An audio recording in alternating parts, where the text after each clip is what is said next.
Have you ever stopped to ask yourself whether the reason you keep falling short is not because you lack ambition, talent, or intelligence, but because you have been chasing goals instead of governing your mind with a system? Most people are taught to worship goals.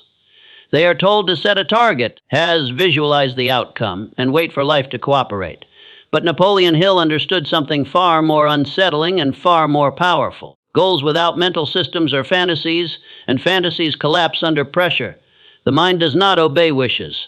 It obeys habits, emotional patterns, dominant thoughts, and invisible laws that operate whether you acknowledge them or not. If your inner world is chaotic, no external goal will ever save you. This is why so many intelligent people fail repeatedly, while others, less gifted but more disciplined internally, move forward with terrifying inevitabilities. A system is not a destination. It is a way of thinking that governs every decision you make when no one is watching. Hill never taught success as a single achievement. He taught it as a permanent mental state. He knew that the man who depends on motivation will always collapse when emotion fades, but the man who builds systems of thought, systems of discipline, systems of belief, and systems of action will continue moving even when desire feels dead. This is the difference between those who occasionally succeed and those who become success itself. The mind is not designed to chase distant outcomes. It is designed to respond to what is repeatedly impressed upon it. Autosuggestion is not a technique, it is a law. Whatever you consistently allow into your mental environment becomes your operating system. Hill observed that failure is not caused by lack of opportunity, but by the absence of a dominant mental system that directs energy with precision. A goal is fragile because it exists in the future. A system is powerful because it controls the present moment, and the present moment is the only place where power exists. Consider the countless people who say they want success yet live in contradiction to it daily. They set goals in moments of emotion, then abandon them when discomfort arrives. Hill would say they are not weak, they are ungoverned. Their minds are run by fear, habit, and impulse instead of definiteness of purpose. Definiteness of purpose is not a statement written on paper. It is a system of mental priorities so clear that distraction becomes impossible. When purpose is definite, decisions are automatic. When purpose is vague, discipline feels like torture. Burning desire in Hill's philosophy is not excitement, it is pressure. It is the inner tension created when your mind is organized around one central aim so completely that everything irrelevant begins to feel intolerable. A system creates this pressure by repetition. When you repeatedly think, act, and emotionally align with a single direction, desire ceases to be emotional and becomes structural. You no longer need motivation.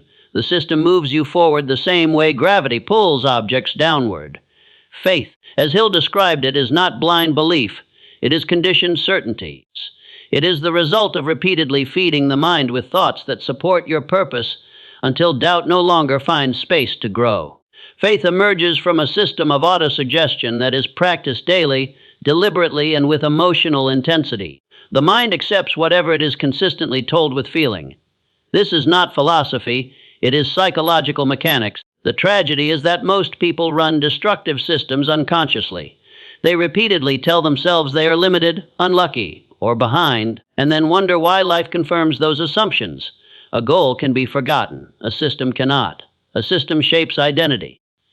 Hill understood that success is not something you pursue, it is something you permit by aligning your inner structure with the laws of achievement. Persistence is not heroic effort, it is the absence of internal conflict.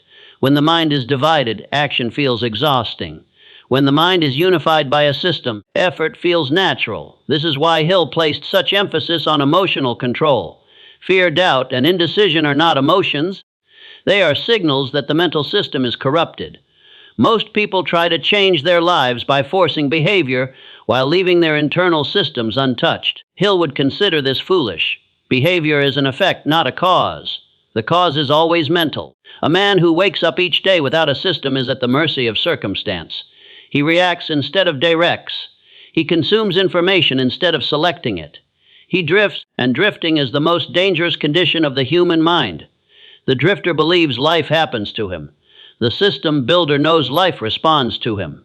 Imagination, in Hill's work, is not daydreaming.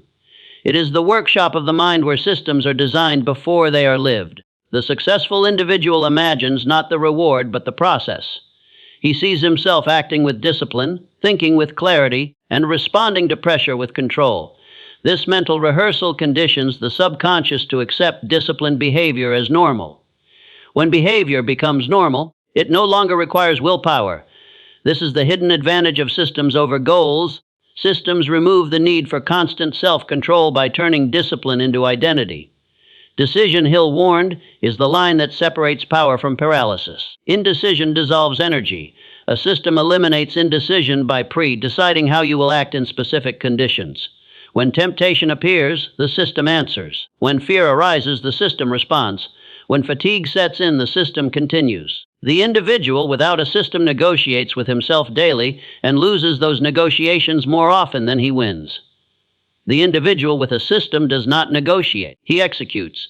Self-discipline in this context is not punishment, it is respect for your own mind. Hill believed that discipline is the outward expression of inner order. A disordered mind seeks comfort. An ordered mind seeks progress. Systems create order by removing randomness from daily life. What you read, what you listen to, what you think about before sleep, and what you allow into your emotional space are not trivial details. They are the code that programs your destiny. Fear mastery is not about eliminating fear. Hill never suggested that. Fear is a natural signal. The danger lies in allowing fear to become a governing system instead of a passing emotion. When fear dictates behavior, the mind shrinks. When purpose dictates behavior, fear becomes fuel. A system ensures that fear does not decide your actions. It acknowledges fear, then overrides it with predetermined responses aligned with your purpose. Hill spoke of invisible mental forces not as mysticism, but as psychological reality. Thoughts are energy. Repetition gives them mass. Emotion gives them momentum. A system harnesses these forces instead of allowing them to scatter. When your thoughts are aligned, your emotions disciplined, and your actions consistent, life begins to respond differently. Opportunities appear not because the world changed, but because your perception sharpened. You notice what aligns with your system and ignore what does not. This is why goals alone fail. They do not control the daily flow of thought. They do not regulate emotional reactions. They do not govern habits. They sit in the future while your mind lives in the present. A system lives where power lives. It shapes how you wake up, how you interpret setbacks, how you respond to boredom, and how you behave when no reward is visible. Hill understood that success is not built in moments of triumph, but in moments of monotony. The system that changes your life is not complicated. It is relentless. It demands that you take responsibility for your mental environment. It demands that you stop blaming circumstances and start governing your inner world with authority. Hill believed that every individual is the sum of their dominant thoughts. Change the system that produces those thoughts, and everything else follows naturally. This is the uncomfortable truth. If your life is not changing, it is because your internal system is working perfectly. It is producing exactly the results it was designed to produce. The question is whether you designed it consciously or inherited it unconsciously. Hill's philosophy does not offer comfort. It offers power, but only to those willing to assume total responsibility for their mental discipline. As this realization settles in, a quiet pressure begins to form. Not the pressure of urgency, but the pressure of inevitability. Once you see that system shape destiny, you cannot unsee it. Every excuse collapses, every delay reveals itself as a choice. And slowly, unmistakably, the mind begins to shift from wishing for outcomes to constructing the inner machinery that makes outcomes unavoidable. This is where the real work begins. If you examine your life honestly, without defense or self-deception, you will notice that every result you experience is the output of a system already in place. Your income reflects how you think about value, effort, and self-worth. Your health reflects how you relate to discipline, comfort, and long-term consequence. Your relationships reflect how you communicate, tolerate, and emotionally regulate yourself. Nothing is random. Nothing is accidental. Napoleon Hill insisted on this because he understood a truth most people spend their entire lives avoiding. The mind is always running a system, whether you consciously designed it or not. The tragedy is not that people fail. The tragedy is that they fail unconsciously. They drift. Hill used the word drifting with surgical precision. A drifter is not lazy. A drifter can be busy, exhausted, even ambitious, but his effort lacks direction because his mind lacks a governing structure. He reacts to life instead of directing it. His emotions determine his actions. His environment programs his beliefs. His habits form accidentally. And then he wonders why his goals feel heavy, distant, and unreal. As a system begins with definiteness of purpose, but not the shallow kind people talk about. Not a vague desire to be successful, wealthy, respected, or free. Hill warned that such desires are powerless because they are not specific enough to organize the mind. Definiteness of purpose is a mental command. It is a decision so clear that it reorganizes priorities automatically.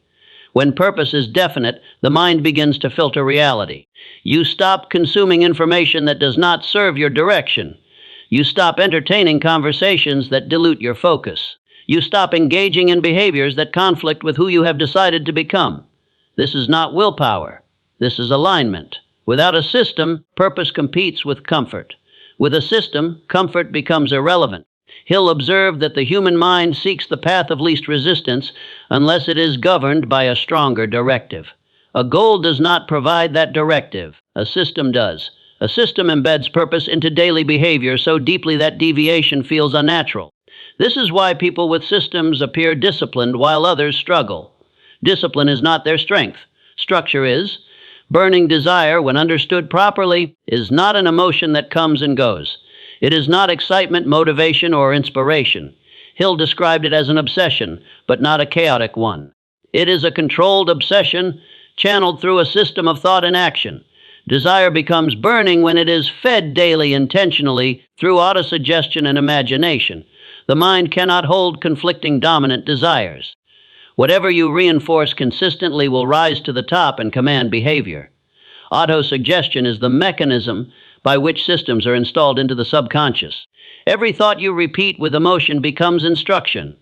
Every inner dialogue you allow becomes law. Most people are victims of accidental autosuggestion. They repeat phrases like, I am tired, I am behind, this is hard, nothing ever works for me. They speak these thoughts with emotion, and the subconscious accepts them without question. Hill warned that the subconscious has no moral filter. It does not judge truth. It accepts repetitions. A system reverses this process deliberately. It feeds the mind with chosen thoughts at chosen times, especially during moments of emotional vulnerability, especially before sleep and immediately after waking. These are the gateways to the subconscious. Hill emphasized that faith is not created by evidence but by repetition. When you repeatedly affirm your purpose with conviction, the mind begins to act as if it is already true. Behavior follows belief. Action follows identity. This is why systems are more powerful than goals. A goal asks, what do I want to achieve? A system asks, who must I become every day regardless of outcome? Hill's entire philosophy revolves around identity transformation. He knew that results lag behind identity. If you try to force results without changing identity, you create internal resistance. But if you change identity through systems, results arrive naturally, almost quietly, as a byproduct. Persistence is often misunderstood as stubborn effort. Hill saw it differently. Persistence is what remains when excuses are removed. It is the natural consequence of a system that does not allow retreat as an option. When your system defines failure as unacceptable, persistence ceases to be heroic. It becomes routine. Most people quit not because the task is impossible, but because their system allows quitting as a legitimate response to discomfort. Examine your own mental system, and you will find rules you never consciously agreed to. Rules like stop when it hurts, rest when it feels uncomfortable, doubt when results are delayed, seek approval before acting boldly. These rules govern behavior more powerfully than any goal ever could. Hill taught that success requires rewriting these rules, not through force, but through repetition and emotional conditioning. Self-discipline in Hill's psychology is not harshness.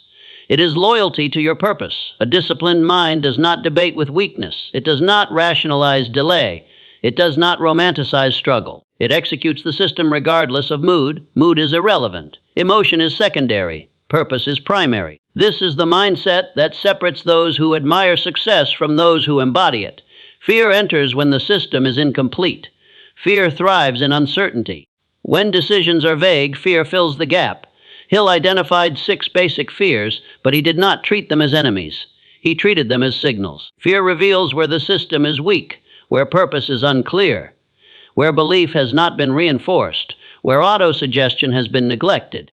A complete system does not eliminate fear, but it prevents fear from becoming dominant. Imagination plays a critical role here. Hill distinguished between passive imagination and creative imagination.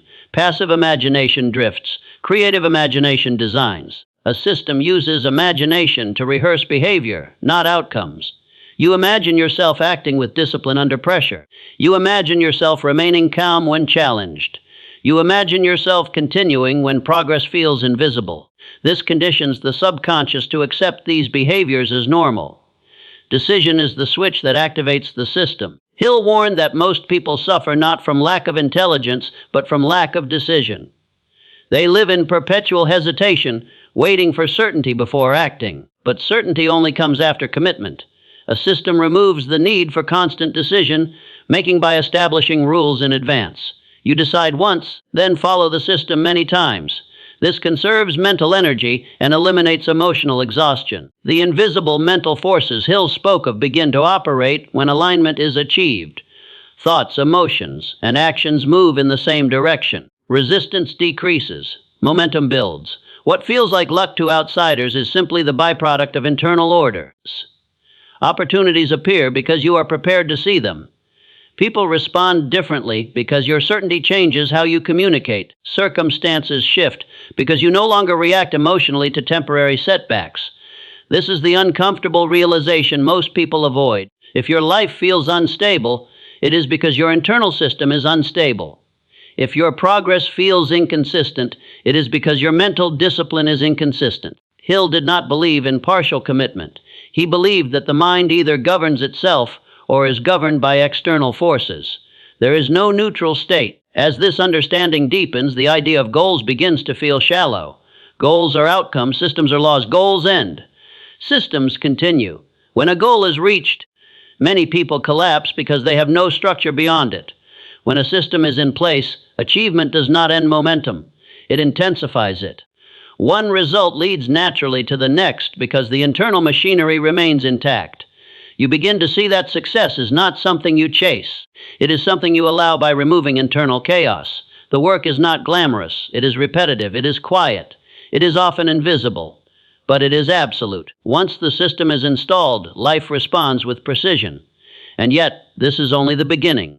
Because the most difficult part of building a system is not understanding it.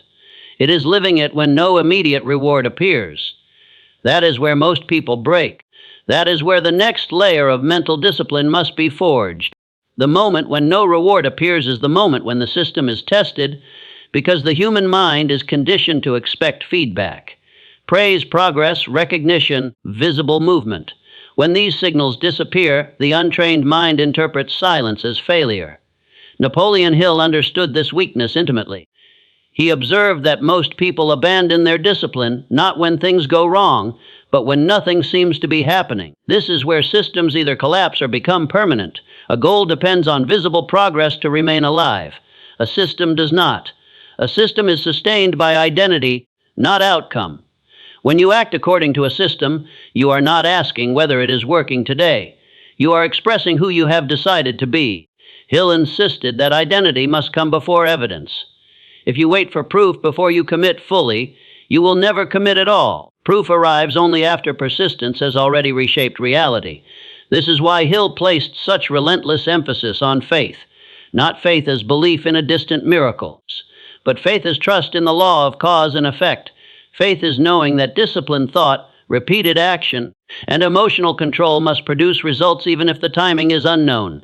The weak mind demands guarantees. The strong mind understands laws. A system is built on laws, not hope. Silence is dangerous because it gives fear room to speak. When there is no external validation, the subconscious begins to surface old programs. Doubt resurfaces. Memories of past failure whisper. Comparison creeps in quietly. Hill warned that the mind, when left ungoverned, will always drift toward fear-based thinking.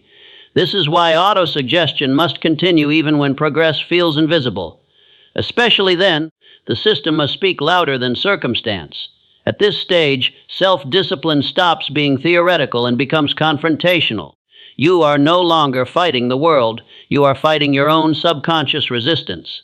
The mind resists transformation because transformation threatens familiar identity, even when that identity produces pain. Comfort is not pleasure. Comfort is familiarity. The system demands that you act against familiar emotional impulses, and the mind interprets this as danger. Hill would say this is the exact point where most people retreat and rationalize their retreat with logic. They say they are being realistic. They say they are reassessing. They say the timing is not right.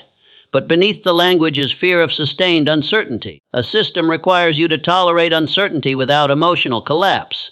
This is a rare skill. It is also the dividing line between mediocrity and mastery. Persistence here is no longer about effort.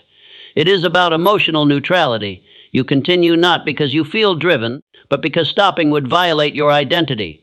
The system has become internal law. You do not argue with it. You do not negotiate with discomfort. You simply execute. Hill believed that this level of persistence creates a psychological momentum so strong that setbacks lose their emotional impact. They become data, not drama. This is where fear mastery becomes real. Fear does not disappear, it becomes irrelevant. Fear is allowed to exist, but it is denied authority. The system decides behavior, not emotion. Hill taught that courage is not the absence of fear, but the refusal to let fear control action. Systems make courage automatic by removing choice in moments of weakness. When action is pre-decided, fear has no leverage. The imagination now shifts roles. In earlier stages, imagination was used to design the system. Now it is used to reinforce endurance. You imagine yourself continuing calmly while others quit. You imagine boredom, repetition, isolation, and delayed gratification, and you see yourself remaining composed. This mental rehearsal conditions the subconscious to interpret monotony as normal. Hill understood that greatness is not dramatic. It is repetitive. The mind begins to harden in a specific way, not emotionally closed, but internally stable. External chaos no longer disrupts internal order. Criticism loses its sting. Praise loses its intoxicating effect. You begin to operate from internal standards instead of external feedback. This is a profound psychological shift. It is also deeply uncomfortable for those around you who still depend on emotional fluctuation to feel alive. This decision now reveals its true power. Earlier, decision was about choosing a direction. Now decision is about choosing permanence. You are no longer deciding what to do. You are deciding who you are unwilling to stop being. Hill warned that half decisions are worse than no decisions because they create constant internal conflict. A system resolves conflict by eliminating alternatives. There is no plan B because plan B weakens plan A. Self-discipline becomes less effortful as the system stabilizes. What once required force now requires only awareness. You notice deviation immediately, not with guilt but with correction. You do not punish yourself, you realign. Hill believed that guilt wastes energy. Systems conserve energy by focusing on correction, not self-judgment. The system does not care about excuses. It cares about alignment. At this point, the invisible mental forces Hill described begin to feel tangible, not mystical, but undeniable. Your thoughts feel heavier, more deliberate. Your emotions feel contained, purposeful. Your actions feel cleaner, less scattered. People begin to respond differently to you, not because you are trying to impress them, but because certainty communicates itself without words. The mind that is governed internally projects authority externally. Opportunities begin to cluster. Not because the universe rewards you, but because your perception has sharpened. You notice patterns others miss. You recognize alignment faster. You move decisively while others hesitate. Hill understood that what people call opportunity is often simply readiness meeting circumstance. The system creates readiness, yet even here danger remains. Success at this stage can seduce the mind into relaxing its discipline. Small wins tempt you to loosen the system. Hill warned that this is one of the most common causes of failure. The mind begins to believe the system is no longer necessary because results have appeared. But results are fragile, systems are not. The moment the system weakens, entropy returns. This is why Hill emphasized continuity. The system must operate regardless of success or failure, especially success. Success amplifies weakness if discipline is not maintained. The disciplined mind treats success as confirmation of the law, not as permission to stop obeying it. You do not celebrate by abandoning structure. You reinforce structure to handle the increased pressure that success brings. As the system matures, something subtle but profound happens. Desire transforms again. It is no longer about achievement. It is about expression. You act not to prove yourself, but to remain aligned with your internal order. Work becomes an extension of identity rather than a means to an end. Hill believed this was the highest form of motivation action that requires no justification. The noise of the world fades. Trends, opinions, comparisons lose relevance. You are no longer measuring yourself against others. You are measuring yourself against your system. Did you execute? Did you remain disciplined? Did you honor your internal law? These questions replace external metrics.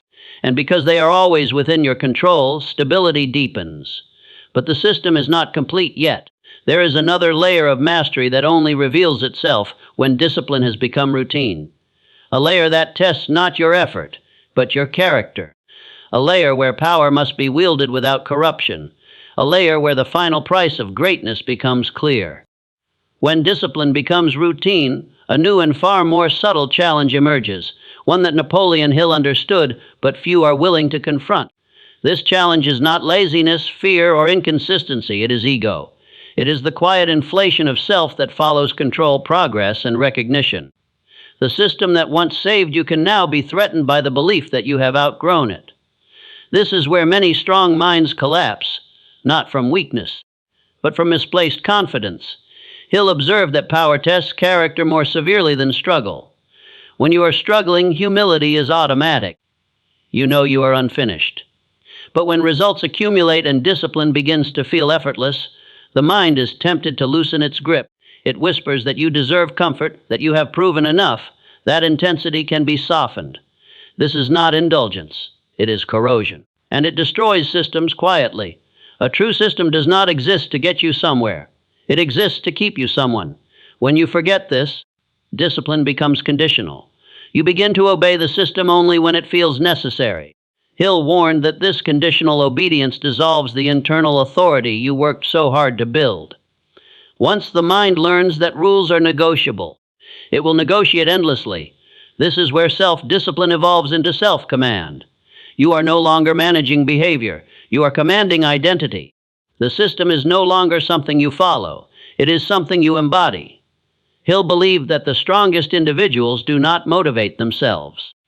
They govern themselves. They do not ask how they feel before acting. They act, and feeling adjusts afterward. The temptation at this stage is to externalize power. Influence grows. Responsibility increases. Others look to you for direction. The mind can become distracted by the image of leadership rather than the substance of it. Hill cautioned that leadership without internal discipline is dangerous. Authority amplifies flaws. If the system weakens, those flaws multiply under pressure. Faith must now deepen. Earlier, faith was trust in the process. Now, faith is trust in restraint. You must believe that maintaining discipline is more important than accelerating results. The system may tempt you to expand too quickly, to chase more, to add complexity. Hill taught that complexity is often a disguise for lack of control. The disciplined mind simplifies. It protects the core system at all costs. Imagination, too, must be refined. No longer used to visualize endurance, it now serves as a safeguard against corruption. You imagine the consequences of deviation. You imagine the erosion of standards. You imagine the long-term cost of small compromises. This is not fear-based thinking, it is strategic foresight. Hill believed that wisdom is the ability to see consequences before action, not after damage. Decision at this level becomes ruthless. You decide what will never be compromised. Time, focus, integrity, emotional control. You draw lines that will not be crossed, regardless of opportunity or reward. This is difficult because opportunities now come disguised as advancement. Hill warned that not every opportunity is aligned with purpose. The system filters opportunity, not the other way around. Fear mastery now takes on a different shape. It is no longer fear of failure, but fear of losing control, fear of becoming scattered, fear of betraying your own standards. This fear is healthy. It sharpens vigilance. Hill never advocated emotional numbness. He advocated emotional intelligence. The disciplined mind does not suppress awareness, it sharpens it. The invisible mental forces intensify here. Thought becomes more potent, emotion more contained, action more precise. You begin to feel the weight of responsibility that comes with mental control. Words matter more, decisions ripple further. Hill believed that mastery of self is the highest form of power because it shapes not only personal destiny, but influences others silently. At this stage, the system begins to demand solitude, not isolation, but internal separation. You can be among people without absorbing their chaos. You listen without being swayed. You engage without being deluded. Hill noted that the disciplined mind becomes increasingly selective about influence. This is not arrogance, it is preservation. Persistence now expresses itself as consistency under success. You continue the same behaviors that built momentum, even when momentum no longer requires effort.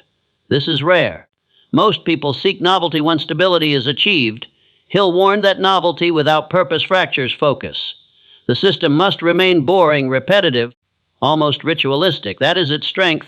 You begin to understand that the system is not a phase. It is a lifetime contract. There is no graduation. There is no finish line.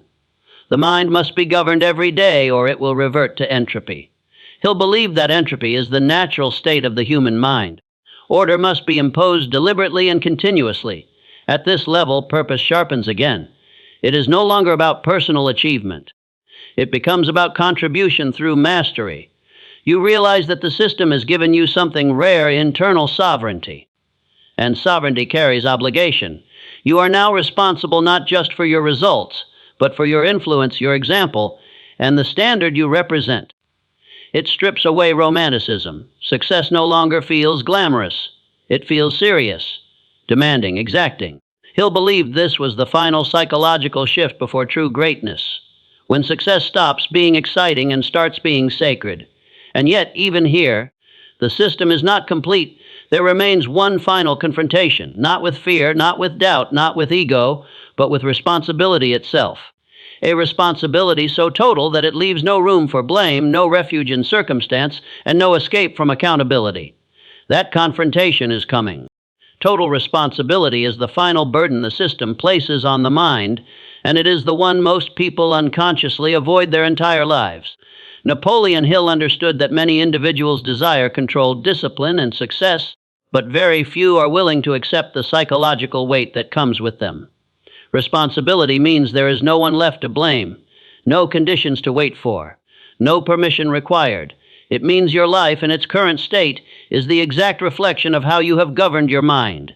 At this stage, excuses lose their emotional power, not because you have proven yourself superior, but because you have stripped excuses of their function. Excuses exist to protect identity. When identity is anchored in a system rather than in comfort or approval, excuses become unnecessary.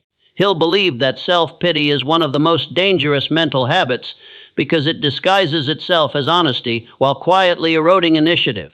A system does not argue with reality. It adapts to it. You begin to see that circumstances are neutral. They are neither obstacles nor advantages. They are raw material. The disciplined mind does not ask whether conditions are fair. It asks how conditions can be used. Hill insisted that every setback carries the seed of an equivalent advantage, but this is not poetic optimism. It is a demand for mental flexibility. Only a mind governed by a system can extract advantage from adversity without emotional collapse. At this level, faith reaches its most refined form. It is no longer belief in success. It is belief in self-command. You trust that regardless of outcome, you will remain aligned with your internal law. This produces a calm intensity that is difficult to describe. You are not anxious about results because results no longer define you. You are measured by your consistency, your clarity, and your discipline. The relationship with fear changes completely. Fear no longer feels like a threat. It feels like information. It reveals where attention is required. It highlights areas where vigilance must be increased. Hill taught that fear, when interpreted correctly, strengthens judgment. The system does not suppress fear. It translates it into precision. Imagination now serves a sober function. It is used to anticipate long-term consequences of present actions. You imagine not just success, but responsibility under success, influence under success, pressure under success. Hill believed many people fail not because they cannot handle adversity, but because they cannot handle expansion. The system prepares you for expansion by forcing you to confront its cost in advance. Decision becomes final, not impulsive, not emotional, but irrevocable. You no longer decide based on desire, you decide based on principle. Once a decision is made, it becomes law. Hill warned that reversing decisions casually destroys self-trust. A system is built on trust between your conscious and subconscious mind. Break that trust. Self-discipline at this stage is quiet. There is no inner drama, no struggle, no resistance. The system has integrated so deeply that deviation feels physically uncomfortable. Alignment feels natural. This is not suppression, it is harmony. Hill believed this was the highest state of mental efficiency. The invisible mental forces are now unmistakable. Thoughts seem to organize themselves. Emotions remain stable under pressure. Action flows without friction. Life begins to feel responsive, not hostile. This is not because life has changed, but because your perception has matured. You no longer personalize difficulty, you interpret it. One of the most difficult realizations at this level is that you are now responsible for maintaining your own intensity. No external pressure will sustain it. Praise will not increase it. Criticism will not decrease it. You are internally regulated. This is freedom, but it is also solitude. Hill noted that true independence often feels lonely because it separates you from the emotional rhythms of the crowd. You begin to notice how many people are governed by impulse, reaction, and borrowed belief. This awareness can breed contempt if not managed carefully. The system demands humility, not superiority. Hill believed that arrogance is the fastest way to lose mental control because it blinds you to correction. The disciplined mind remains teachable even when confident. Purpose now feels heavier, more precise. It no longer allows distraction. You feel an internal pressure to honor your potential fully. This pressure is not anxiety, it is obligation. You know what you are capable of, and you know the cost of ignoring it. Hill described this as the moment when the individual becomes his own judge. The system now requires renewal, not expansion. You reinforce fundamentals. You return to basics. You guard simplicity. Complexity is resisted because it threatens clarity. Hill warned that many capable individuals lose themselves in sophistication. The disciplined mind values effectiveness over appearance. As responsibility becomes total, something profound shifts. You stop asking life for permission. You stop waiting for certainty. You stop hoping for motivation. You act from principle, from structure, from identity. The system is no longer something you use, it is who you are. And now only one thing remains. A final demand, not for understanding, not for discipline, but for commitment so absolute that retreat is no longer psychologically possible. That final demand will not come gently. It will confront you directly, without comfort, without reassurance, and without escape. This is the moment where philosophy ends and life begins to demand proof. Not proof for others, not proof for recognition, but proof for yourself. Napoleon Hill understood that knowledge without execution is self-deception, and discipline without commitment is temporary theater. The system you have been building in your mind now asks a single question, and it does not ask it politely. Are you willing to live under the authority of your own decisions, or will you continue to negotiate with weakness for the rest of your life? There is no more room for abstraction here. No more comfort in understanding. Understanding changes nothing unless it becomes law. The mind you have disciplined now stands at a threshold. On one side is the old life, governed by reaction, circumstance, and emotional convenience. On the other side is a life ruled by intention, structure, and internal command. You cannot stand in both. Hill was ruthless about this truth. He believed that hesitation at this level is not caution. It is betrayal of self. Commitment is not a feeling. It is not enthusiasm. It is not inspiration. Commitment is the point at which retreat becomes psychologically impossible. It is the decision that removes alternatives from the mind entirely. Hill taught that as long as escape remains conceivable, discipline will eventually erode. The system only becomes invincible when quitting is no longer an option you respect.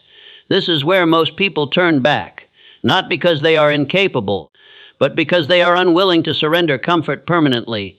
They want progress without sacrifice, control without responsibility, growth without pressure. Hill warned that such compromises produce a life of perpetual frustration. The disciplined mind does not bargain with reality. It accepts the price and pays it willingly.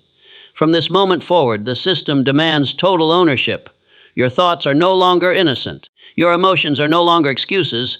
Your habits are no longer accidents. Everything you allow into your mental environment either strengthens or weakens the system. There is no neutral input.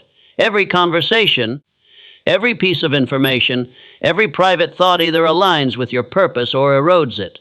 You must now decide how seriously you will take your own life. Not in words, but in daily behavior. Will you govern your mornings or surrender them to impulse? Will you choose deliberate thought or habitual distraction? Will you act according to principle when no one is watching, or will you revert to comfort the moment pressure rises?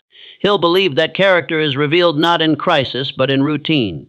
This is not about perfection. It is about authority. You will fail at times. You will feel resistance. You will experience doubt. None of that matters.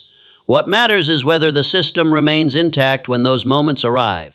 Do you correct immediately or do you rationalize delay? Do you realign or do you excuse deviation? The difference between greatness and mediocrity lives in those small, private decisions. The system now demands that you stop waiting for clarity and begin acting as the person you have decided to become. Clarity follows action, not the other way around. Confidence is built through obedience to your own standards, not through external validation. Hill insisted that self-trust is the foundation of all achievement, and self-trust is earned only through consistency. You must also accept the loneliness that comes with internal sovereignty. When you stop drifting, you separate yourself from the emotional current of the crowd. You will no longer resonate with excuses, complaints, or aimless ambition. This isolation is not punishment. It is the cost of independence. Hill believed that every great achievement requires a period of psychological separation from the masses. Now is the moment to strip away every remaining illusion. No one is coming to save you. No opportunity will compensate for lack of discipline. No intelligence will override inconsistency. No desire will replace structure. You either build the internal machinery that governs your life, or you remain governed by forces you do not control. The system you set today will determine who you are 5 years from now. Not your goals, not your intentions, not your potential, your system. What you think repeatedly, what you tolerate emotionally, what you do when motivation is absent, what you refuse to compromise when it would be easier to surrender. This is where you stop talking about change and begin enforcing it. You choose one direction and remove all alternatives. You decide how you will think under pressure and you obey that decision. You decide how you will act when progress is invisible and you follow through. You decide what kind of mind you will live in and you defend it relentlessly. Napoleon Hill's philosophy was never meant to inspire. It was meant to command. It demands that you accept full responsibility for your inner world and recognize that your outer world has no choice but to follow. There is no luck here, no escape.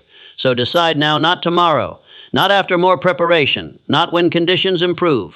Decide whether you will live as a system builder or remain a goal chaser who drifts between bursts of effort and long periods of regret. Decide whether you will govern your mind with discipline or surrender it to habit and circumstance. Make the decision final. Burn the bridge behind you. Remove retreat from your imagination. Install the system and live under it every day without negotiation. Because the moment you do, your life will begin to move with a force that cannot be stopped, redirected, or denied. And if you refuse, nothing will change. The responsibility is yours. The authority is yours. The consequences are yours. Choose.